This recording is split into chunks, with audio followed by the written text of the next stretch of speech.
if I could get the Gap to take their campaign and combine it with my travel guide and actually sell it as an insider travel guide in their stores? And so I always got to doing, so I mocked it up. That's literally my mock-up of my idea. I mock it up and I try and get a meeting at the Gap, and nothing comes of it. Now, I'm a pack rat, so I held on to the book. I'm in business school, and a friend comes over and sees the book in my bookshelf. And he says, Mickey Drexler, the CEO of the Gap, just spoke at the retailing class. He's really approachable. You should send this to Mickey Drexler. And guess what? I do. Now, it's pre-internet, so I write up a letter, I put it in the mail, and a few weeks go by, and the phone rings. And it's Mickey Drexler. Now, I'm thinking I'm being punked, but in fact, it was Mickey Drexler. He wanted to know if I wanted a job at the Gap. And I wasn't looking for a job at the Gap. I was looking to have my book made. He then has Susan Cooper, his head of recruiting, call me. And even though I tell Susan I don't want a job at the Gap, she convinces me that I should actually consider going into a career in marketing, that my idea was really a marketing idea.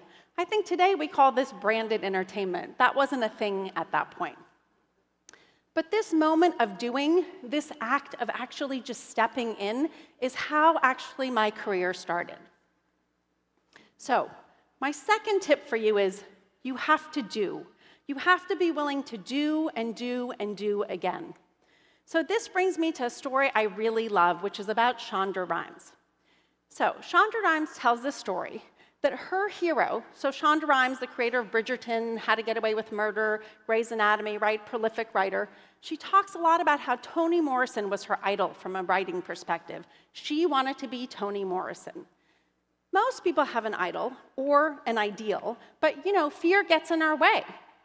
Now, Shonda just started doing, and in doing to become Toni Morrison, and in just simply doing, she actually became Shonda Rhimes. And I just love that story.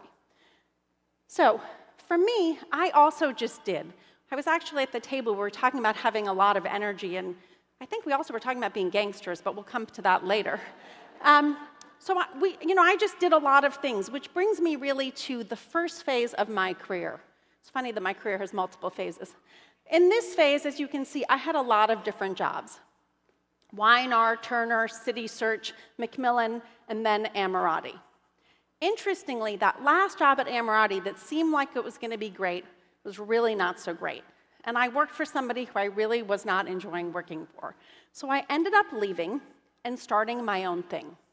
I actually started, I know this is a whole lot of crazy, I started a business making bags. It was one of the things I liked. It was on my list. I made diaper bags, pet carriers, computer bags. In fact, I sold the diaper bags. My first customer was Barney's New York.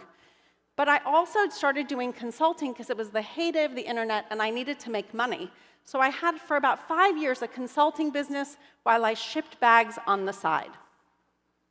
But I learned a couple of things sort of in this journey. One of the things I learned was that who I worked with was as important as what I did and to what end.